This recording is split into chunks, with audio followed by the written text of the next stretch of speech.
اعوذ باللہ من الشیطان الرجیم بسم اللہ الرحمن الرحیم وقال انی ذاہب الی ربی سیہدین صدق اللہ العظیم۔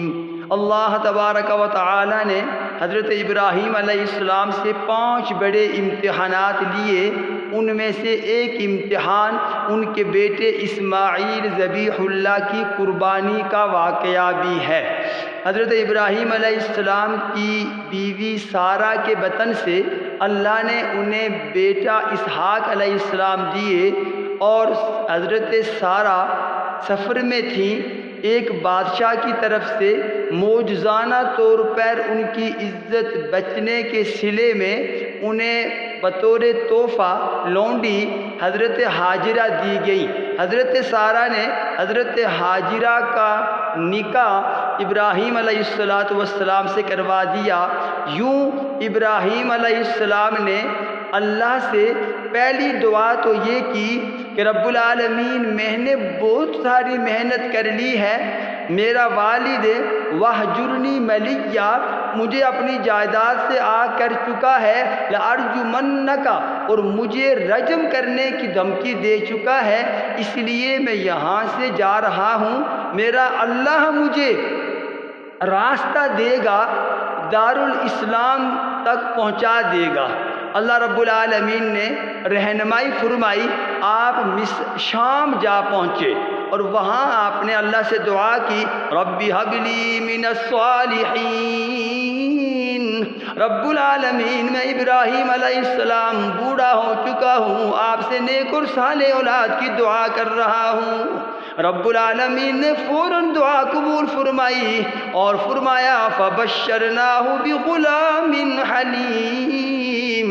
اے ابراہیم علیہ السلام، میں اللہ تمہیں بیٹے کی خوشخبری دیتا ہوں جو حلیم المزاج تحمل اور برداشت والا ہوگا۔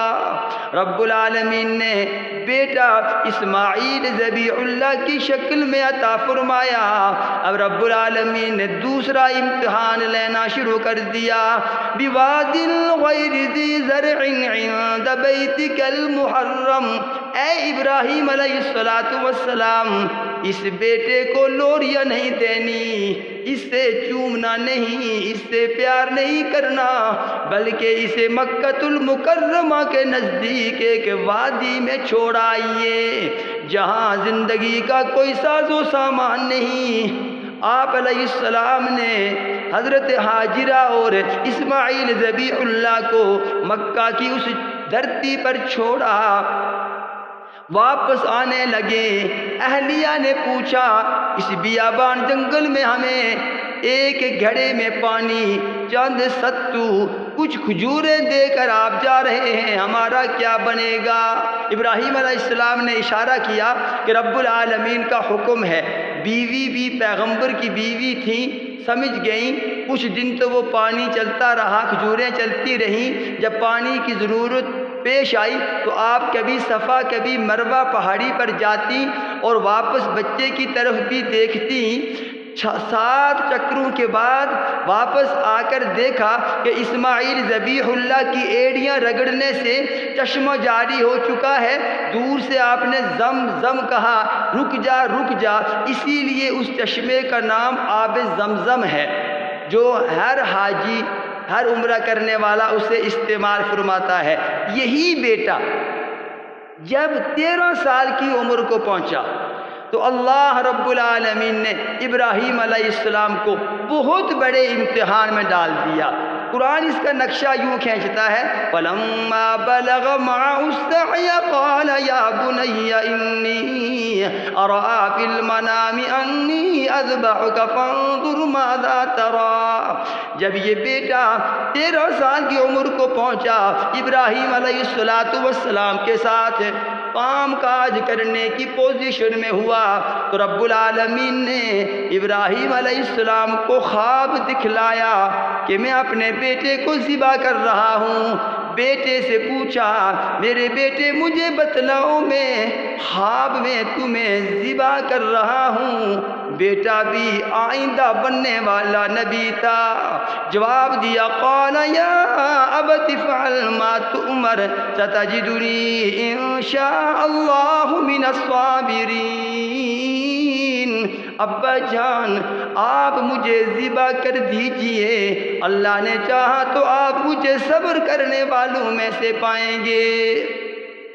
مائی ہاجرہ نے بیٹے کو تیار کیا، سرما لگوایا، غسل کروایا، صاف ستھرے کپڑے پہنائے۔ ابراہیم علیہ السلام نے چھری ساتھ لی اور مینا کے میدان کی طرف بیٹے کو ذبح کرنے کے لیے نکل پڑے۔ باپ بیٹا ذبح ہونے کے لیے، باپ ذبح کرنے کے لیے تیار ہے۔ قرآن اس کا نقشہ یوں کھینچتا ہے فلما اسلما وتلہ للجبین۔ ابراہیم علیہ السلام نے بیٹے کو لٹا دیا۔ بیٹے نے کہا ابا جان میری آنکھوں پر پٹی باندھ لیجئے، اپنے کپڑوں کو میرے خون سے بچائیے، اس لیے کہ آپ واپس جائیں گے، میری ماں میرا خون دیکھ کر تڑپ پڑے گی، اور میرے لیے آپ کے پاس کفن نہیں، میری قمیص کو اتار لیجئے، اس سے مجھے کفن دے دینا۔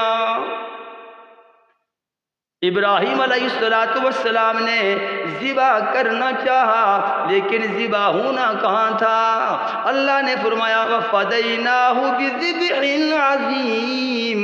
اے ابراہیم علیہ السلام قد صدقت الرؤیا انا کذالک نجزی المحسنین۔ آپ نے اس امتحان میں کامیابی حاصل کر لی۔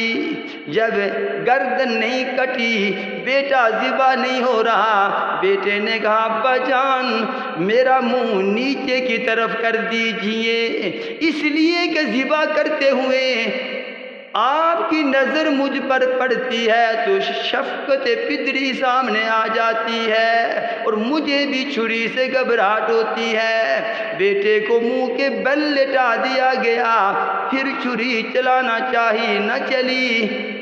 جبریل امین حاضر ہوئے اور جنت سے مینڈا لے کر حاضر ہوئے، اسے ذبح کیا گیا جو بیٹے کی ذبح قربانی کے قائم مقام ہو گیا۔ یہ کتنا بڑا امتحان تھا، اللہ رب العالمین نے خود فرمایا ان ھذا لہو البلاء المبین، کہ یہ بہت بڑا امتحان تھا۔ بیٹے نے جب ذبح ہونے ہی والا تھا تو کہا کہ ابا جان میری امی کو میری طرف سے سلام کہہ دینا اور میرے کفن کے لیے میری قمیص کو اتار لیجئے۔ یہ جذبات، یہ احساسات ایک آئندہ ہونے والے پیغمبر ہی کے ہو سکتے ہیں۔ قربانی دینے والوں، قربانی دیتے وقت ابراہیم علیہ السلام اور اسماعیل ذبیح اللہ کے اس جذبے کو، اس عشق کو، اس سارے واقعے کو ذہن میں رکھ کر قربانی دیجئے اور یہ نیت کیجئے کہ اللہ نے اگر ہم سے نظام مصطفی کے عملی نفاذ کے لیے قربانی جان کی مانگی تو جان بھی حاضر ہے، مال کی مانگی تو مال بھی حاضر ہے۔ اگر ہمیں اپنی رائے، اپنی فکر، اپنی سوچ چھوڑ کر اجتماعی سوچ کو مسلمانوں کی بہتری کے لیے اپنانا پڑا تو اسے بھی اپنائیں گے۔ اللہ رب العالمین ہر قربانی دینے والے کو جذبہ ابراہیمی اور جذبہ اسماعیلی سے سرفراز فرمائے، آمین ثم آمین، وما علی الا البلاغ المبین۔